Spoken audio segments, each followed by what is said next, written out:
बिस्मिल्लाहिर्रहमानिर्रहीम। जी तो असां वॾे अफ़सोस सां चवणो थो पए असांखे त असांजे शहीद भाउ खे 2 महीननि खां मथे अरसो गुज़री चुको आहे। उन जा 2 कातिल गिरफ़्तार थिया आहिनि, हिकु सदाम खां पोइ ॿियो मोहसिन शाह। इहे ॿई असांजा कातिल आहिनि, इन्हनि जा ॿिया साथारी आहिनि। अॼु ॾींहुं ताईं असां एहतिजाज कंदा रहूं था रोज़ाने, असां सां को बि पुलिस जो तावन वग़ैरह न आहे। इहे जेके 2 कातिल गिरफ़्तार थिया आहिनि, इन्हनि खां का बि रिकवरी वग़ैरह न कई वई आहे। हे जेके ग़लति माण्हू प्रोपेगेंडा कंदा रहनि था मोहसिन शाह जे बारे में, इहो बेगुनाह न आहे, इहो पूरो गुनाह में शामिल आहे। इन असांजे भाउ जो क़त्लु कयो आहे। इहो जेको लीमन शाह आहे, इहो मोहसिन शाह खां एकड़ ॿनी वरितो अथई पंहिंजो, त मां तोखे ठीको खयो अथई, बल्कि ईअं चऊं त किराए वारो आहे। इहो इन एकड़ ॿनी वरितो अथई त मां तुंहिंजी जान छॾाईंदुसि। बिजली भागत जेको आहे इहो बि किराए वारो आहे। हे जेके बि प्रोपेगेंडा कंदा रहनि था, इहे सभु किराए वारा आहिनि। इहे असांजा 2 कातिल आहिनि। असां वस वारनि खे अपील था कयूं, IG Sindh, DIG Sukkur, SSP Khairpur, DSP सोबोदरो, SHO सोबोदरो खे अपील था कयूं त इन्हनि ते जल्द खां जल्द कार्रवाई कई वञे ऐं इन्हनि खे जल्द खां जल्द गिरफ़्तार कयो वञे।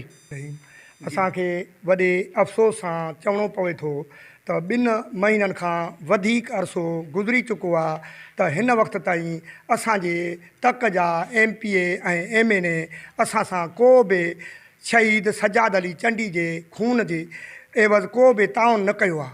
ऐं असांखे सोबोदरो पुलिस हेरासमेंट करे रही आहे। SHO सोबोदरो जेको खून में मुलवस आहे ऐं मंसूर हतार खां पैसा वठी ऐं असांजे क़त्ल खे ग़लति प्रोपेगेंडा करे रहियो हो। हाशिम अली हकड़ो उहो वरी पैसा ॾेई वापसि अची वियो आहे, जंहिंखे DIG सखर मस्तोई साहब सस्पेंड कयो हो।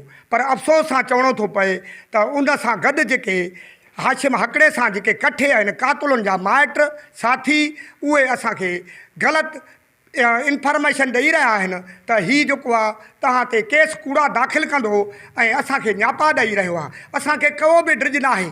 असांजे कातुल जेके बि कातुल आहिनि शहीद सजाद अली चंडी जा, उन्हनि खे गिरफ़्तार करे ऐं सज़ा ॾिनी वञे। असां अपील था कयूं SP खैरपुर खे, DIG सखर खे, RPO सखर खे, IG सिंध के, होम सेक्रेटरी के, वज़ीर आला सिंध के, वज़ीर आज़म पाकिस्तान के, त को बि पुलिस में इंसाफ़ न आहे। असां पंध कंदा था रहूं इंक्वायरियुनि में, दरख़्वास्तुनि में, पर असांखे अञा ताईं को बि इंसाफ़ नथो मिले। असां जेको आहे हिन वक़्त ताईं SP खैरपुर वटि केतिरा ई दफ़ा वञी चुका आहियूं। असांखे ख़ाली आसरा, ठला आसरा ॾिना था वञनि। हाशिम हकड़ो SHO जेको वरी सूबेदार मुक़ररु थी आयो आहे, शहीद सजाद अली जे भेण जे घर में घिरी फुर लुट करे ऐं असांखे हिरासान करे ऐं उन ई ॾींहुं असां उहा एहतिजाज बि नोट करायो ऐं असां ॿाहिरि निकिरी हिन जे ख़िलाफ़ु नारा बि हयां, एहतिजाज बि कयो। पर SP खैरपुर असांजे ॻाल्हियुनि ते को बि तवजो नथो ॾिए ऐं हाशिम अली हकड़े खे वरी सूबेदार मुक़ररु कयो वियो आहे त असांखे परेशान करे ऐं हिरासान करे।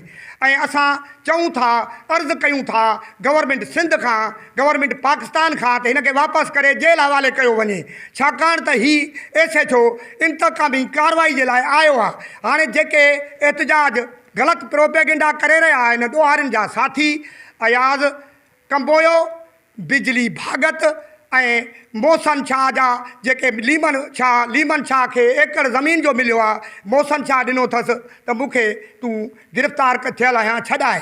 इहे क़त्ल में शुमार आहिनि, इन्हनि क़त्ल कयो आहे ऐं असां गवर्नमेंट सिंध खे अपील कयूं था त इन्हनि सां गॾु ॿिया बि क़त्ल गिरफ़्तार करे रिकवरी करे ऐं बिल्कुलु जांच करे उन्हनि खे जेल हवाले कयो।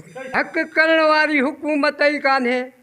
इहो आयो आहे बखून बाबा ने किराया न करे, इन जो धंधो थी वियो आहे। हाणे इहो सूबेदार ऐं इहे जेके बि मारण वारा आहिनि बखून कया अथनि। अञा बि कोशिशि आहे। हे कहिड़ी हालात आहे, हे कहिड़ी हुकूमत आहे जेका हक़ वारी अचे थी त उनखे पोते था हटाइनि। जेके मारण वारा कातुल आहिनि उन्हनि खे फिरायूं वॻियूं बीठा आहिनि। अॻे भाई हो ईअं न हूंदो हो, अॻे थोरी ॻाल्हि हूंदी त उनखे सस्पेंड कंदा। हाणे सस्पेंड करे साॻे बेगरत खे वरी वठी आया आहिनि। महिरबानी करे जो हुकूमत में अदालत हूंदी त साॻियो उहो जेको पोयों आयो आहे पहिरियों वरी रोज़ असांखे अफ़सोस सां चवणो इहो थो पवे त जेके कातिल गिरफ़्तार थियल आहिनि 2 ॼणा सदाम कंबोयो ऐं मोहसिन शाह, उन्हनि जा वारिस ग़लति ऐं कूड़ी प्रोपेगेंडा रोज़ एहतिजाज कयूं बीठा आहिनि थिया, चुप करे नथा विहनि। जो SP साहब छोकरनि खे अंदरि कयो आहे, उन्हनि खां पूछताछ हले थी पई। ही ग़लति प्रोपेगंडा ॿाहिरियां वेठा था हलाइनि, हुननि खे पुछण ई नथा ॾियनि। थोरो कम से कम उन्हनि खे छॾनि त सही, उन्हनि खां पुछनि त सही। इहे कातिल आहिनि ॿई ॼणा। इन्हनि खे बचाइण जे लाइ फ़िरोज़ उर्फ़ बिजली भागत, लीमन शाह उर्फ़ अमीर अली शाह ऐं ॿिया जेके उन सां गॾु पाथारीदार आहिनि, कूड़ी प्रोपेगंडा रोज़ु रोज़ु हलाए रहिया आहिनि, रोज़ु रोज़ु एहतजाज करे रहिया आहिनि। इहे असांजे खून में मुलवस आहिनि। इन्हनि खां असांजी आला ऑफिसरनि खे अपील आहे, RPO साहिबु सखर खे, DIG सखर खे, IG सिंध खे, त असां सां इंसाफ़ कयो वञे ऐं जेके बक़ाया कातिल आहिनि उन्हनि खे घुराए करे, उन्हनि खां जांच पड़ताल कराए करे उन्हनि खां इंसाफ़ कयो वञे। असांखे अफ़सोस जी इहा बि ॻाल्हि चवणी थी पवे त अॻूणो SHO मोहम्मद हाशिम हकिड़ो, जेको खून विञाए चुको आहे, पहिरियां ई वरी ॿीहर आयो आहे। तव्हां सम्झी त चुका हूंदो, इहा मिली भगत आहे, सॼी प्रोपेगंडा इहो सॼी SHO साहिब थो वेठो कराए। इन्हनि खे कूड़ा बयानु कराए करे मां अची वियो आहियां, तव्हां बयानु कयो, मां तव्हां सां गॾु आहियां, हड़तालूं कयो। सॼी इहो SHO हाशिम हकिड़े साहिब जी इन्हनि खे चवणी आहे त तव्हां कूड़ियूं ग़लति प्रोपेगंडा हलायो, मां वेठो आहियां चयो। इन खे हटायो वञे। इन खे सॼी ख़बर बि आहे। इन घर बि छोकिरी जो तलाश कयो, पोइ बि इन जे मथां इंक्वायरी न थी सघी आहे। असांजी आला ऑफिसरनि खे इहा अपील आहे त इन खां पुछा गुछा करे इन खां शफ़ाफ़ इंक्वायरी कराई वञे ऐं असां सां इंसाफ़ कयो वञे। साईं बादशाह जो चवणु आहे त इहो जेको साईं बादशाह जो जेको नीगर आहे, इहो ख़ुदि असांजे इन छोकिरे जे मारण में मुलवस आहे। ऐं जेको कंबोयो आहे, इहो बि ख़ुदि मारण में मुलवस आहे। ऐं उन खां बाद में 3 जेके हिन मुजरम, 5 ॼणा हिन मारण में, 3 जेके मुजरम आहिनि, उन 3 मुजरमनि जा बि सूबेदार इहो हकिड़ो साहिबु पैसा वठी ऐं मिली भगत करे ऐं माना जेको आहे सो पहिरियां त हिकिड़ो गिरफ़्तार कयईं। हे जॾहिं जेको आहे वियो, जेको आहे सो बदिली थी वियो, हे वियो त वरी जेको ऑफिसर आयो, माना सूमरो साहिबु, इहो वाहिद सूमरो साहिब खे सलाम आहे। ऐं DSP जेको पठान साहिबु, इहे आया सरज़मीन ते अचे, इन्हनि इनकारी कई। इनकारी करण जे बावजूद बि माना इन्हनि इहो माण्हू बि माना मुलवस इन खून में कयो, शाह साहिब बि मुलवस कयो। उन खां पोइ बाक़ी बि जेके माण्हू आहिनि, जॾहिं उहे इनकारी कनि था, सूमरो साहिबु वाहिद माण्हू आहे, अहिड़ो को आहे ई कोन। जेको पोयों चंडी जेको पथर ते छोकिरो मोह, उते असां बि हुयासीं।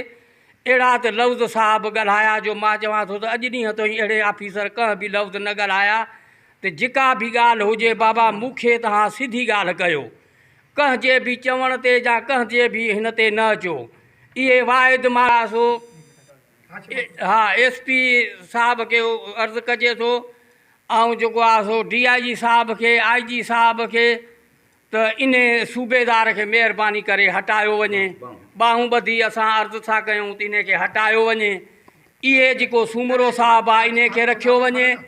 ऐं हाशिम हकिड़ो साहिब खे इन खे बि माना हटायो वञे। ऐं जेको आहे सो DSP साहिब बि अचे, पठान साहिबु इहो वाहिद माण्हू आहे, ऐं सूमरो साहिबु बि वाहिद माण्हू आहे। इहे नेक माण्हू आहिनि। इहे जेको असांजी इनकारी कंदा, इन में समूरी माना रिज़ल्ट जेको बि ईंदो उहो निकिरी ईंदो। त हिकु घड़ीअ जी अदालत असां जनाबे वज़ीर आज़म पाकिस्तान, सुप्रीम कोर्ट जे चीफ जस्टिस, IG सिंध, वज़ीर आला Sindh, home secretary, DIG Sukkur ऐं खैरपुर जे SSP खे अपील था कयूं त शहीद सजाद अली जे खून सां इंसाफ़ थिए ऐं उनजा बक़ाया कातिल गिरफ़्तार थियनि। ॿ कातिल अॻे गिरफ़्तार थियल आहिनि। जेकॾहिं साईंजन अदालत कंदा त ख़ुदा ताला उन्हनि खे अजर अज़ीम ॾींदो। ग़रीब 2 महीननि खां वठी रड़ंदा था अचनि, पर उन शहीद सजाद अलीअ जे खून सां इंसाफ़ न थियो आहे। उल्टो वरी करप्ट ऑफिसर SHO सूबेदारो, वरी हाशिम हिकिड़ो, वरी उन जाइ ते आया जंहिं जाइ तो सस्पेंड थियो। हे त अजीब जेको आहे सो लम्हो आहे। ईअं कॾहिं बि न थियो आहे जंहिं जाइ तो ऑफिसर जेको आहे सो सस्पेंड थियो हुजे, रिवर्ट थियो हुजे, वरी ज़ोर भरे उते अचे। उनजो मक़सदु छा आहे? उन लाइ असां वरी बि IG सिंध, होम सेक्रेटरी, वज़ीर आला सिंध ऐं DIG सखर ऐं SSP खे अपील था कयूं त करप्ट ऑफिसरनि खे हटाए शहीद सज्जाद अलीअ जे खून सां इंसाफ़ कयो वञे ऐं उन जा बक़ाया जेके 100 कातिल गिरफ़्तार करे ऐं शहीदनि सां इंसाफ़ थिए। ही 2 महीननि खां वठी कम एहतजाज हलंदा था रहनि। असां सिंध हुकूमत खे वज़ीर आज़म खे अपील था कयूं त बिराए महिरबानी हक़ीक़ी जेकी बि ॾोहारी आहिनि ऐं उन जी हक़ीक़ी जांच कराए उन्हनि खे गिरफ़्तार कयो वञे।